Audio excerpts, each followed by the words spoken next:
Peace to you all. In this video we are going to make a comment about the comments. This video actually it's making the Muslims very much upset, so I would like everybody to watch it and download it and post it everywhere. This video and the video before it about women's rights, there's two of them actually. Now here there's a Muslim. He is so upset because, as usual, you know, all Muslims are so upset because of what I do, because they notice how stupid their religion is. And you know, especially I'm showing a reference and showing in the screen everything you need to know about the stupid religion of Islam, which is nothing but a collection of fairy tale stories and legends of old generations before Islam. Actually, even the Quran says that people, they accuse Muhammad that he is a thief and he is stealing collections of legends of others. So the Arab, they knew already that this is nothing but a legend. Alright, you see here, Inna hada illa asatirul awwalin. This is nothing but the fairy tale stories of the old nations before you. Alright, do you see it? They accuse him many times during his lifetime that this is the stories we know. You are, you know, those, but all those are legends, are stupid fairy tale stories. And Muhammad, with no shame, still he collect them and he put them as part of his books. Look how many times they keep saying to him, those are legends. It's all over the Quran. You see it? Here we go. It's a tales, fairy tale stories. The fact the word asatir is not only a tale, it is it's exaggerating of stupidity, you know, like ustura.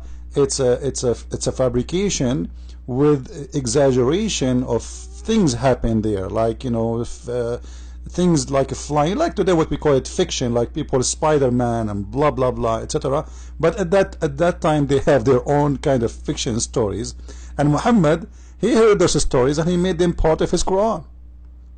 And this Abdul, he is trying to prove me wrong, and he posts something underneath of this video. This Abdul, his name, I will make him famous. His name is Salim Aboud. Unbelievable. Let us see what Salim Aboud he said. Salim Aboud, where is your post? And you will notice, my friends, here, this guy, he got me busted. I mean, seriously, this guy is seriously intelligent. He said, what a liar, foolish Christian princes. He's insulting me now. Why you don't show in your clip full hadith or verse? What do you mean full hadith or verse? I'm showing the hadith number, I'm showing the Quran page, I mean the chapter number, the verse number in the front of the screen, and even I'm showing the interpretation of the verse. What do you want more? But look, he wanted to get me busted, and this guy is smart. Actually, this guy, he reminds me of a smart guy like him. His name is Dr. Zakir Naik. You know, Zakir Naik once, just to show you how smart the Muslims are, once they asked him why there is no women, she is a prophet in Islam, he said, first of all, brother sister, let me assure you that in Islam there is no woman to be a prophet. However, the reason there is no woman to be the prophet in Islam, because if a woman to become a prophet, you have to lead the congregation. If you lead the congregation, you have to bend over. If you bend over, that will disturb the Muslim prayer. Thank you very much. So the smart Abdul saying that there is no woman in Islam is a prophet because if she bend over, every Muslim will look at her ass. May Allah ask you with this intelligence. And this guy is exactly the same. He decided to defend his prophet, but he did expose him more. Look what he said. Read the Jewish view in the flying carpet of Solomon. You idiot. This is not the Jewish. This is not the Jewish view, you dummy. Donkey monkey. This is the Jewish legends. You idiot. Do you even Muslims read? Oh, I forgot. You are a follower of the illiterate Muhammad, the prophet of the hummus. Actually, even hummus is not even your mate. Even in the Arabian Peninsula, they have no idea what hummus is. Let us click at the link he gave us to show you how this guy is an official donkey like he's a prophet. He's trying to prove to us, remember, if you go back, he's trying to prove to us the flying carpet there. Alright? The flying carpet. and I have to show you that this is what he's trying to show us, that the flying carpet is not a stupid story, it's real. So he want to convince us that the flying carpet is a real story and it is not a fiction. For sure he will win. I mean, who in the world can deny that the flying carpet is real? Where is his post? What happened? I'm trying to find his post. Salim Aboud.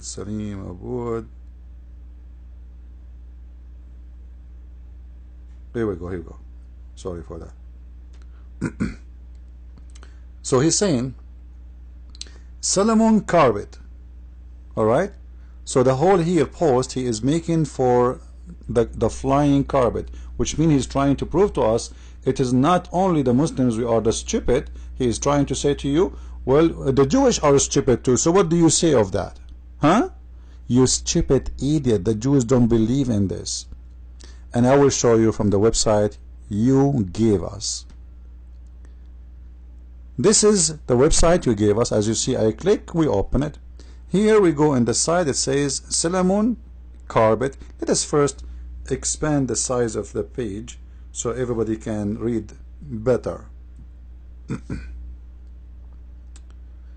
Alright, here we go. You are the one who mentioned the carpet, by the way. There is the eagle of Solomon, there is the temple of Solomon, there is etc. And even the ant, my friend, even the ant story, Muhammad, he stole it from there. And here is the story of the Queen of Sheba. By the way, do you know that your prophet, he mentioned in the Quran that when Solomon he died, he was dead, and the interpretation explain more details, that when he died, he died and he was standing up, and the reason, for 1 year, guys, nobody noticed that this guy is dead. Some stories say for a couple of months, or like 6 months. For 1 year he is standing dead, and nobody noticed that he is dead. And how they notice he is dead? Because the termite, they ate his stick and then he fell down. Unbelievable story. I mean, a king, he died, and the ministers and the wives and the soldiers, nobody noticed that he is dead. They go to his throne and he's standing there. No comment. Now we click at the Solomon carpet. Do you see it, Abdul? This is what you choose for us from the same page.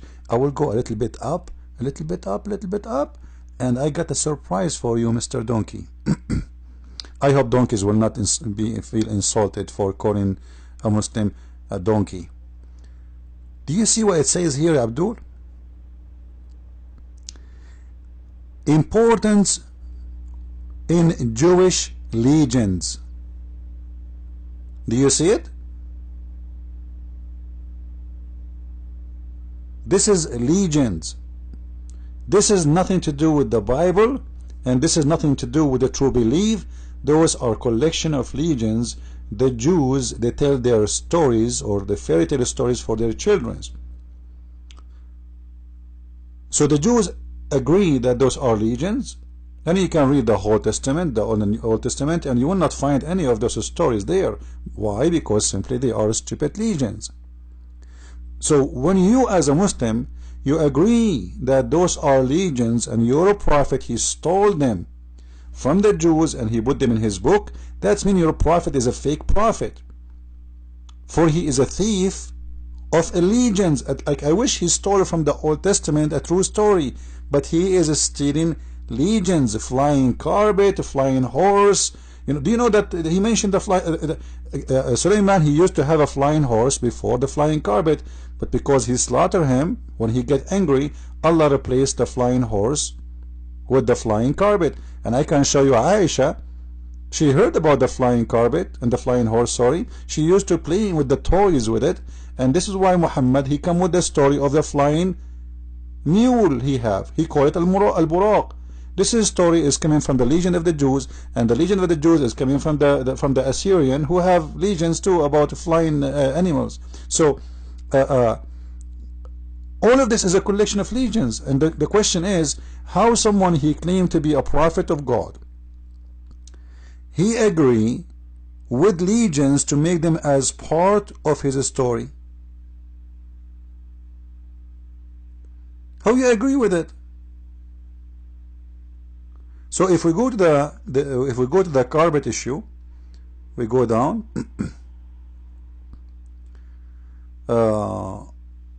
Like here as an example, the story of Solomon judgment. You know, it's all of this is a collection of legends. You know, and then we go down to the carpet. Let's go to the carpet. The eagle of Suleiman. The Quran speak about the hudhud. All right. And here the carpet. You will see it's exactly the same story. With some, you know, like Muhammad, he just make it shorter, and you know, you will see here that the flying carpet, you know, it carry all his kingdom ship, and you know, read with me here, you know. You see it?